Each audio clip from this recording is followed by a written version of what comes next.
He had been gone for 30 years. No warning, no note, no trace. Just one ordinary morning, David Miller walked out of his home, and never came back. His family searched, waited, and hoped. Weeks turned into months. Months turned into years. And eventually, they had no choice but to accept the unthinkable: he wasn't coming home. For his wife Linda, the pain never fully faded. She raised their 2 children alone, always wondering what really happened. Did he get into an accident? Was he kidnapped? Did he simply choose to leave? There were theories, rumors, even reported sightings, but nothing ever led anywhere. Eventually, the missing person case went cold. And after 30 years of silence, the family decided it was time to lay the past to rest, with a memorial service, one final goodbye to the man they had mourned for decades. But then, something impossible happened.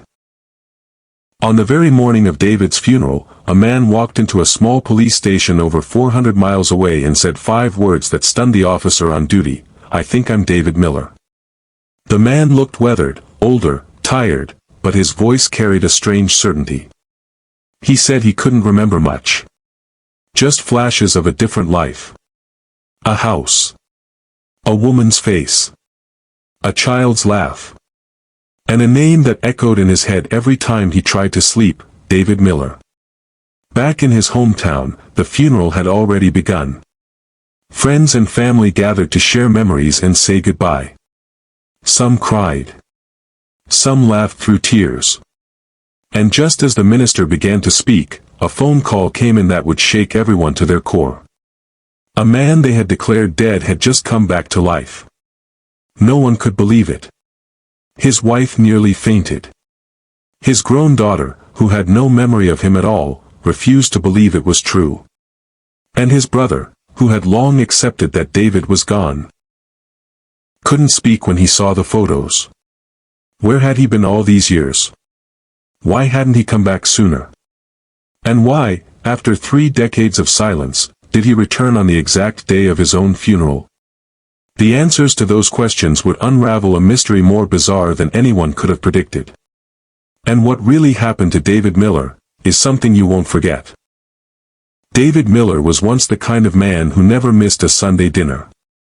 He worked as a mechanic in a small town, the kind of place where everyone knew your name and your kids' birthdays. People liked him. He was quiet, dependable, the sort of guy you called when your car broke down or your lawnmower wouldn't start. He had a wife, Linda, and 2 small kids, Emma and Josh. Life wasn't perfect, but it was stable. Until the morning of May 12, 1994. That morning, he left the house like any other day. Told Linda he'd be back for lunch. Kissed the kids goodbye. He never came home. No signs of a struggle. No packed bags. His wallet and ID were still in the house. His truck was parked out front. Police were baffled. There were no leads, no witnesses, no strange phone calls, nothing that made sense. At first, the town rallied. Volunteers combed through woods, rivers, abandoned buildings. But after weeks with no answers, the energy faded. Rumors started. Some said he ran off with someone. Others whispered about gambling debts or secret enemies. But none of it added up. Linda insisted it wasn't like him. He loved his family, she told reporters at the time. He wouldn't just leave. Something happened to him. Years passed. The kids grew up. Linda eventually stopped searching, but she never stopped wondering. In 2007, a death certificate was issued so she could move on legally. She never remarried. Every year on May 12, she lit a candle and prayed he was still alive. Somewhere. Then came 2024. When the man claiming to be David showed up at the police station, he didn't have ID. No phone. No clear memories. But he had a scar on his left wrist, one David had gotten as a teenager. He knew things no stranger could have known. The name of their childhood dog. A nickname only his brother used. He even remembered a lullaby Linda used to hum when the kids couldn't sleep. The match was uncanny. And terrifying. But the question remained, where had he been? And why did his memory seem so broken? Doctors called it dissociative fugue, a rare condition where someone loses their identity and wanders away from their life, sometimes for years. But 30 years? That was unheard of. And even if it were true, what could have caused it? And why, after all this time, was David suddenly remembering who he was? Something didn't feel right. And the deeper they looked, the stranger things became. As the news spread through the town, reactions were mixed. Some people were stunned. Others skeptical. And a few, deeply suspicious. His brother Mark, once his closest friend, didn't buy the story at all. "That's not the man I knew," he told reporters. "David was sharp, funny, full of life. This guy, he looks like a shell." Mark had spent years mourning his brother, then trying to forget the hole he left behind.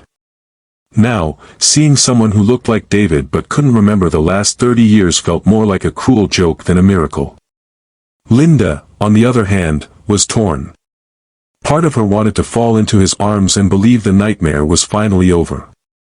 But another part, the part that had survived all those lonely years, kept asking, why now? Why this exact day?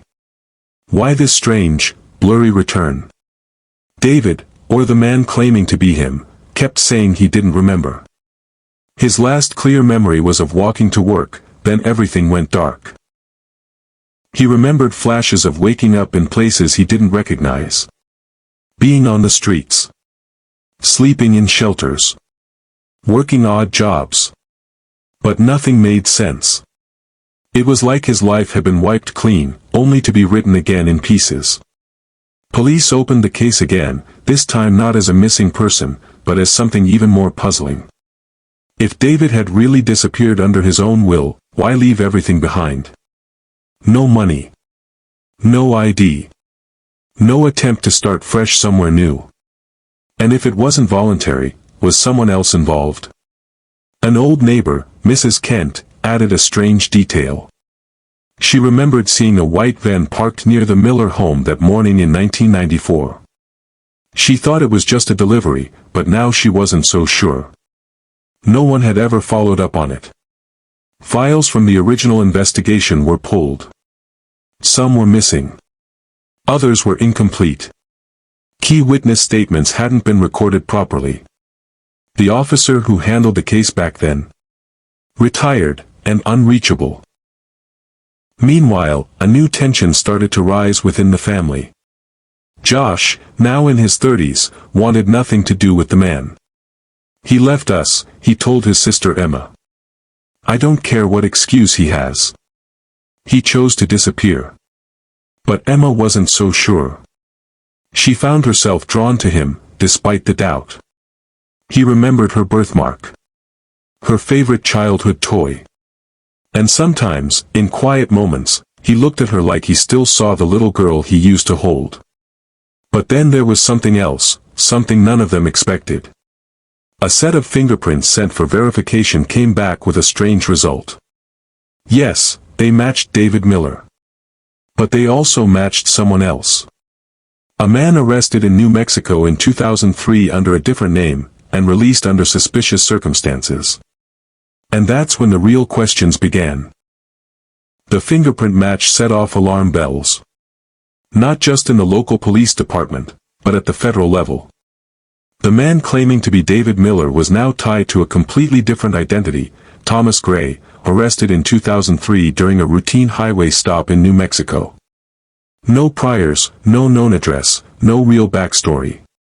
He had been picked up for loitering near a construction site and was released after a few days. He gave no trouble, barely spoke, and vanished right after. The case was closed without a second thought, until now. What made it even stranger was that Thomas Gray had no digital trail. No bank records.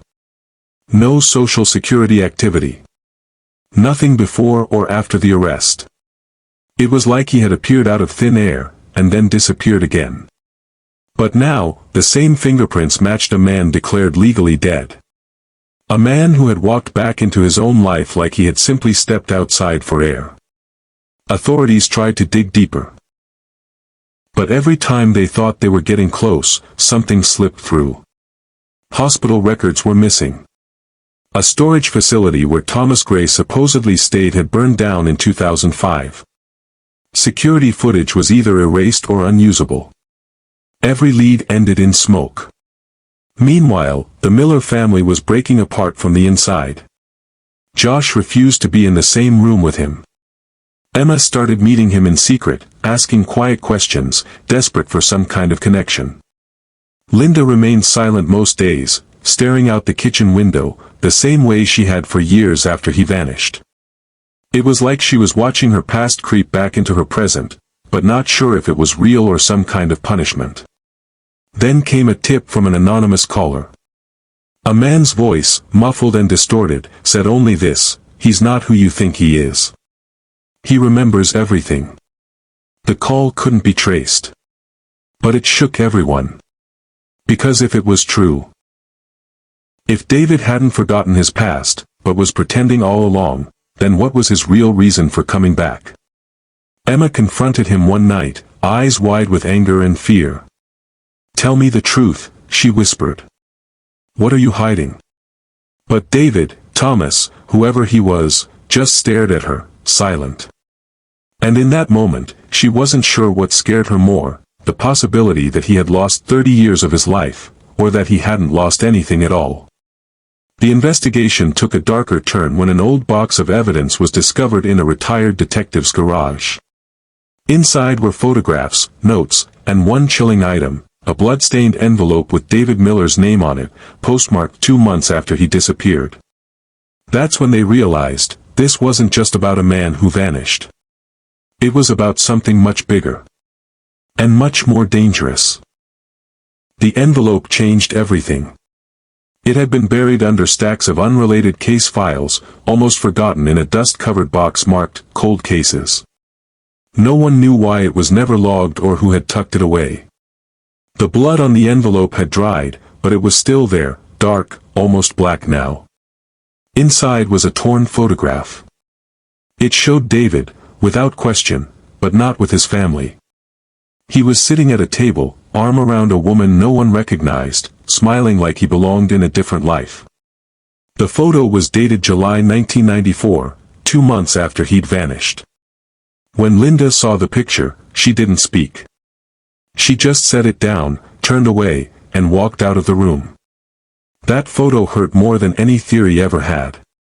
Not only had he been alive, he had been with someone else. And the blood? It wasn't his. DNA testing confirmed it belonged to a man named Felix Granger, someone the Miller family had never heard of. But in 1994, Felix had filed a missing persons report for his own brother, who also vanished under suspicious circumstances. His case was never connected to David's, until now. That's when investigators started seeing patterns. Over the course of 3 years, between 1993 and 1996, 4 men went missing across 3 states. All left behind stable lives. All vanished without warning. And in each case, someone matching David's description had been seen nearby in the days before the disappearances. But back then, no one had linked the cases together. Now, those cold files were open again. And David, or Thomas, was at the center of them all. The FBI stepped in quietly. Not officially, not yet. But there were eyes on him now, agents parked in cars down the block, watching the house, tracking his movements. Emma began to notice them. And then, she noticed something else. Her father, who had seemed so fragile, so lost, was changing. He stopped asking questions about his past. He started locking his door at night. One day, she caught him burning something in the backyard. A handful of old documents he claimed he didn't recognize. He said they made him feel uneasy. But she saw what was in the flames before they crumbled, a receipt from a motel in Arizona, dated 2009. That was just the beginning. Because the real shock came when an old voicemail from 2011 surfaced. It had been left on Linda's phone and somehow went unnoticed, buried under years of saved messages. The voice was unmistakable. Calm. Confident. And clear. "Linda, it's me. I'm okay. I can't come home yet. Not safe. I'll explain everything, someday." That message was 13 years old. Which meant David hadn't just forgotten his family. He had been watching them. All along. The voicemail cracked the case wide open. It proved that David hadn't been lost. He had been hiding. And worse, he had been in contact, watching from a distance while his family lived in the shadow of his disappearance. The message was traced back to a prepaid phone bought in Tucson, Arizona. Investigators followed the paper trail, digging into every lead connected to the motel receipt Emma had seen in the fire. And what they found pulled the final thread loose. A woman named Maria Santiago had been renting the same room under a false name for nearly a decade. She passed away in 2022. But neighbors remembered a quiet man who would visit her once a month. Sometimes he brought groceries. Sometimes cash. No one ever got his name, but one detail stood out. He wore a heavy jacket, even in the summer, and always kept his left hand in his pocket. When police showed them a recent photo of David Miller, everyone said the same thing: "That's him." David was brought in for questioning, this time by federal agents. For hours, he said nothing. Just sat there, staring at the wall, until finally, he spoke. He admitted it all. Back in 1994, he said he stumbled into something he wasn't supposed to see. A money laundering operation involving a local business owner and a high-ranking law enforcement official. He had been fixing a car at the shop when he overheard a conversation that should have never happened. He panicked. Said he told one person, a friend. That friend turned up dead 3 weeks later. So he ran. He changed his name. Cut all ties. Hid for years under aliases, always moving, always watching. The blood-stained envelope. He claimed he had tried to warn Linda anonymously, sending that photo and message after Felix Granger's brother went missing. But when he saw his family on the news, calling him a coward, a traitor, he stayed away for good. But here's the twist. When agents looked deeper into his timeline, they discovered something no one expected. David Miller hadn't just vanished to save himself. He had been working as a confidential informant. His real handler. A now-retired FBI agent who vanished from records in 2010. David had been feeding information for years, hidden from the system, off the books. That's why he stayed silent. That's why he couldn't come home. He had been protecting his family. From something bigger. And just when everyone thought it was finally over, Emma received one last message, slipped under her door in the middle of the night. "They know I talked. Don't trust the badge." David was gone again by morning. The story of David Miller didn't end with an arrest, a headline, or a final embrace. It ended quietly, like it had begun, with more questions than answers, but with something close to peace. His second disappearance wasn't about fear this time. It was about choice. He knew the danger hadn't passed. He knew returning had triggered the very eyes he'd spent decades avoiding. But he had done what he came to do. He had warned them. And he had given Emma the tools to finish what he couldn't. For Linda, life settled into a softer rhythm. She sold the house eventually, moved into a smaller place closer to her sister. She rarely spoke about David, but she kept one photo of him on the mantle, an old one, from before everything changed. She said she didn't want to remember him as the man who vanished, or the man who came back as a stranger. She wanted to remember him laughing, holding a wrench in one hand and a baby in the other, surrounded by a life that once felt so simple. Josh never reached out again. He closed that chapter for good, and no one could blame him. Grief had hardened into something colder, a quiet wall that he chose not to climb over. But Emma stayed in touch with her mother and, occasionally, sent updates about the podcast. Each episode she recorded pulled from real missing person cases, many of them long forgotten. She talked to families. She uncovered small truths. And in doing so, she gave other people the closure she had waited her whole life for. The phrase, "he vanished," carried a new meaning for Emma now. It wasn't just about someone physically disappearing, it was about being erased by systems, secrets, or fear. Her father had been all of those things. And still, somehow, he had left behind a trail that refused to be buried. In the end, David Miller didn't return to reclaim his old life. He returned to protect it one last time. And then he disappeared, on his own terms. Somewhere out there, he might still be watching. Quietly. Carefully. But for Emma, and for those who heard her tell the story, the mystery wasn't the only thing that remained. It was the reminder that sometimes the ones who vanish, are the ones who never stop trying to come home.